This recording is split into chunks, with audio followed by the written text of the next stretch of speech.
We tend to think that history is just about the past, but the way we remember the past affects the way we see things in the present as well. For example, let's draw a map of the world with the size of each country determined by the amount written about it in histories of management. With this view of the past, we tend to think that management was defined, developed, and perfected in the US, UK, Japan, and Germany, and we might expect innovation in management to occur in these countries too.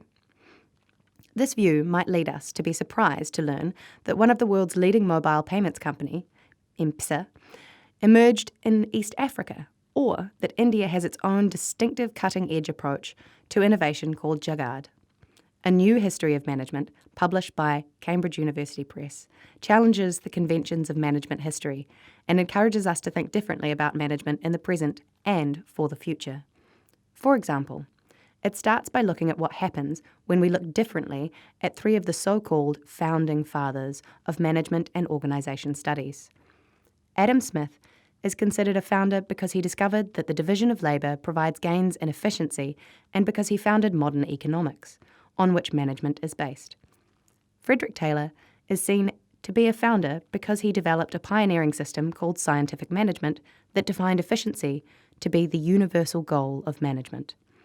Max Weber is a founder because he supposedly promoted bureaucracy as the most efficient and therefore one best way to manage organisations.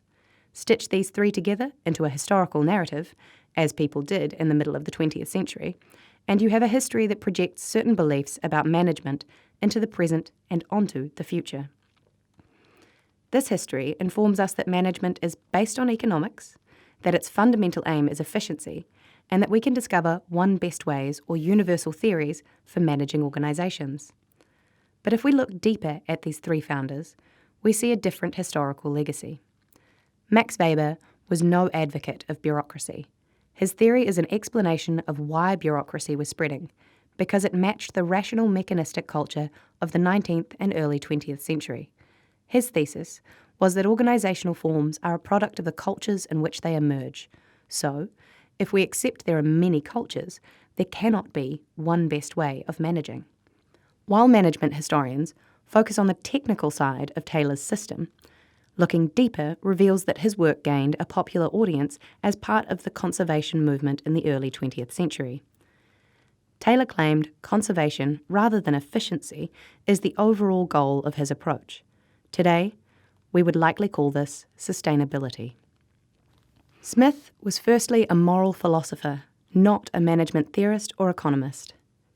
He outlined his ethical system in his first book, The Theory of Moral Sentiments, arguing that sympathy for others engenders the trust necessary to form mutually beneficial organisations and civilised societies. The division of labour example that later economists and management scholars take from Smith's second book, The Wealth of Nations, is an example of Smith's ethical system in action, not the end he was promoting. Recognising these alternative historical perspectives can change the way we think about management today.